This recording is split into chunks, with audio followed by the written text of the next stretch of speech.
जय सिया राम। सब सुख लहे तुम्हारी सरना, तुम रक्षक काहू को डरना। आज हम एक ऐसे भक्त के अनुभव की बात करेंगे जो श्री हनुमान चालीसा और सुंदरकांड का पाठ करते हैं और अपने जीवन में उन्होंने लाभ प्राप्त किया है। हनुमान जी की कृपा उन्हें प्राप्त हुई है। वो जब भी श्री हनुमान चालीसा या सुंदरकांड का पाठ करते हैं उसके पहले कुछ पंक्तियों को 21 बार वो जपते हैं और उसके बाद फिर श्री हनुमान चालीसा का पाठ करते हैं या फिर सुंदरकांड का पाठ करते हैं। और उनका आग्रह है, उन्होंने विशेष तौर पे एक मेल मुझे किया है और काफ़ी दिन पहले ये मेल किया था। मुझे लगता है कि 12-15 दिन हो गए इस बात को, लेकिन आज ये समय मिला तो हुआ कि क्यों ना आप लोगों के साथ इस बात को साझा किया जाए। उन्होंने आग्रह किया है कि इस बात को लोगों तक पहुंचाई जाए, बताई जाए कि लोगों का भला हो सके, क्योंकि बहुत सारे ऐसे लोग हैं इस संसार में जो किसी न किसी कारण से परेशान हैं। वैसे तो हनुमान जी परम दयालु हैं, लेकिन कई बार हमारे कर्मों की वजह से बहुत सारे इसके पीछे कारण होते हैं। उन वजहों से संकट की जो स्थिति है बनी रहती है और इसमें वक्त लग जाता है इस संकट के निर्मूलन में। तो उन्होंने आग्रह किया है कि ये बातें आप तक पहुंचाई जाए। लेकिन इससे पहले एक बात हम आपको स्पष्ट कर देना चाहते हैं कि आप में से कुछ लोगों की शंका रहती है, ये आग्रह भी रहता है, ये भ्रम की भी स्थिति रहती है। प्रश्न होता है आपका कि इतने सारे उपाय बताए जाते हैं, इतनी सारी पूजा है श्री हनुमान जी की, इतने सारे पद्धतियां हैं, इतने सारे उपाय हैं, हम कौन सा करें। हनुमान भक्ति चैनल पे ही बहुत सारे संतों के मत आपको दिए जाते हैं। कुछ भक्तों ने कहा है कि उन्हें चूँकि ज़्यादा जानकारी नहीं है तो कई बार उन्हें समझ में नहीं आता कि वो कौन सा उपाय करें, कौन सा पाठ करें जो उनके लिए फलदायी हो। तो ये जो उपाय, ये जो पूजा पद्धतियाँ आपको बताए जाते हैं वो दो सोर्स से किसी भी व्यक्ति के पास पहुँचते हैं। एक तो है उसका शास्त्रीय तरीका, जो शास्त्र सम्मत तरीके बताए गए हैं हमारे धर्म ग्रंथों में, उसके अनुसार पूजा की जाती है।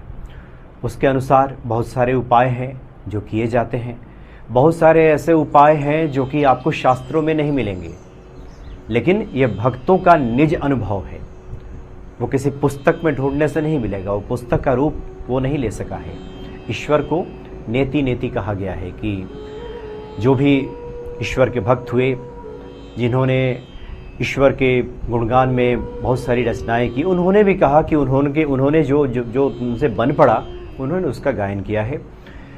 ईश्वर को संपूर्ण रूप में समझ लेना ये संभव नहीं है, कोई भी ईश्वर का पार नहीं पा सकता। इसलिए बहुत कुछ ऐसा है जो अभी अनजाना है और शायद कभी पूरा ना जाना जा सके। इसलिए तो वेदों ने नेति नेति कह दिया कि ये भी नहीं, जो बताया गया है वो भी नहीं, ईश्वर इससे भी परे है। तो दो तरीके होते हैं जो भी उपाय हनुमान जी के आपको बताए जाते हैं। एक तो हो गया कि शास्त्र सम्मत उपाय जो आपके धर्म ग्रंथों में मिलेगा कि इस तरह से आप पूजा कीजिए, इस तरह मंत्र का जप कीजिए, इतने मंत्र का जप कीजिए तो आपको इस फल की प्राप्ति होगी। दूसरा होता है साधकों का निज अनुभव।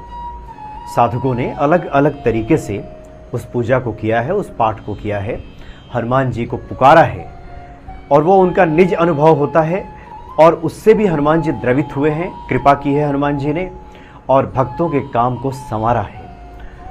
बल्कि सच तो यह है कि कई बार हर किसी का प्रेम नया नया होता है, हर किसी की भक्ति नई नई होती है।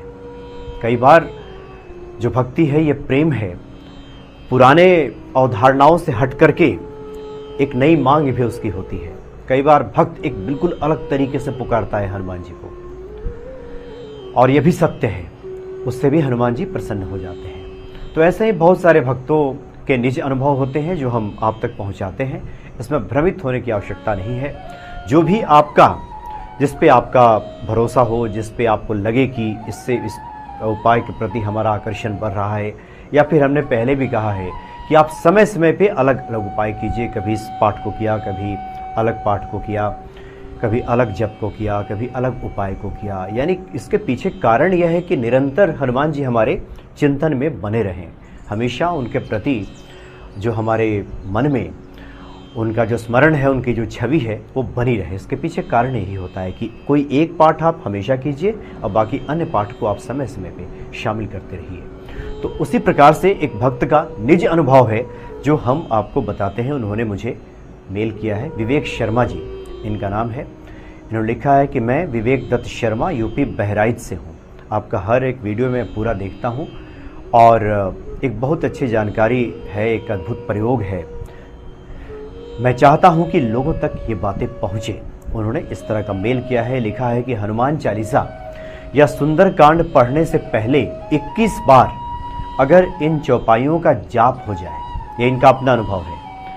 उन्होंने कहा है कि वो चाहते हैं कि लोगों तक ये बातें पहुँचे कि आप जब हनुमान चालीसा का पाठ करें, जिस विधि से आप करते हो, हनुमान जी के मूर्ति के सामने आप बैठ जाएं, उनकी तस्वीर के सामने बैठ जाएं, स्नान आदि क्रिया से निवृत्त होकर के दीप जला लीजिए, जो भी उनको भोग लगाना है लगा दीजिए। उसके बाद श्री राम नाम का सुमिरन तो करना ही है, उसके बाद ही हनुमान जी को पुकारा जाता है। तो इन्होंने कहा है कि श्री हनुमान चालीसा पढ़ने से पहले अगर 21 बार इन चौपाइयों का जप किया जाए। चौपाइयाँ क्या है कि कहई रेचपति सुनु हनुमाना, का चुप साधी रहउ बलवाना, पवन तनय बल पवन समाना, बुद्धि विवेक विज्ञान निधाना, कवन सो काज कठिन जग माही, जो नहीं होए तात तुम पाही। इसका आपको 21 बार जप कर लेना, 21 बार इसका उच्चारण कर लेना है आपको, और उसके बाद फिर श्री हनुमान चालीसा का पाठ कीजिए। जब आप सुंदरकांड का पाठ करने जा रहे हैं तो वैसे भी बताया जाता है कि सुंदरकांड के पाठ से पहले जो किष्किंधा कांड है उसके आखिर के जो कुछ चौपाइयाँ हैं उसका आपको पाठ करना चाहिए, और उसके बाद फिर सुंदरकांड का पाठ करना चाहिए। तो उन्होंने कहा है कि इस तरह से काफ़ी कुछ चीज़ें बदलती हैं जीवन में। उन्होंने लिखा है कि ये जानकारी अपने वीडियो के माध्यम से लोगों तक जरूर पहुंचाएं। उन्होंने इस बात का आग्रह किया है। तो विवेक दत्त शर्मा जी, हमने आपके अनुभवों को भक्तों तक ये साझा किया है, और आपने जो बातें कही हैं ये बिल्कुल सत्य है। श्री हनुमान जी किष्किंधा कांड में जो चौपाइयाँ गोस्वामी तुलसीदास ने लिखी हैं, कहेऊ रिचपति सुनु हनुमाना, का चुप साधी रहु बलवाना। भक्तों के जीवन में जब संकट आता है तो हनुमान जी से यही तो प्रार्थना होती है कि हे हनुमान जी, अब क्यों आप चुप्पी साधे बैठे हैं, कौन सो काज कठिन जग माही, जो नहीं हो तात तुम पाही। जब भक्तों पे विपदा आती है, परेशानी आती है, समस्याएं आती हैं, तो संकट मोचन तो आप ही हैं। इन संकटों से आखिर कौन उबारेगा, आखिर किसकी शरण में व्यक्ति जाए। चूंकि इस कलयुग के साक्षात देवता तो आप ही हैं हनुमान जी। आपने प्रभु श्री राम के बड़े बड़े कार्यों को संवार दिया, संभाल दिया। आप पवन तनय हैं, पवन तनय बल पवन समाना, बुद्धि विवेक विज्ञान निधाना। आपके पास सब है, आप समर्थ हैं, आप सब कर सकते हैं। आप स्वयं रुद्र के अवतार हैं जो भवितव्य को भी बदलने वाले हैं, आप प्रारब्ध को मिटाने वाले हैं। इसलिए हे हनुमान जी, आप मुझ पर कृपा करें। इस भाव से इन चौपाइयों का जप करके 21 बार जप करके आप श्री हनुमान चालीसा का पाठ कीजिए या श्री सुंदरकांड का पाठ कीजिए। निश्चित तौर पे हनुमान जी कृपा आपको प्राप्त होगी। 21 बार इसको जप लीजिए पहले, ये आग्रह किया है यूपी के बहराइच से विवेक दत्त शर्मा ने। तो आप लोग इस पाठ को कीजिए, इस जप को कीजिए। निश्चित तौर पे परम दयालु हनुमान जी कृपा करेंगे। जय सिया राम।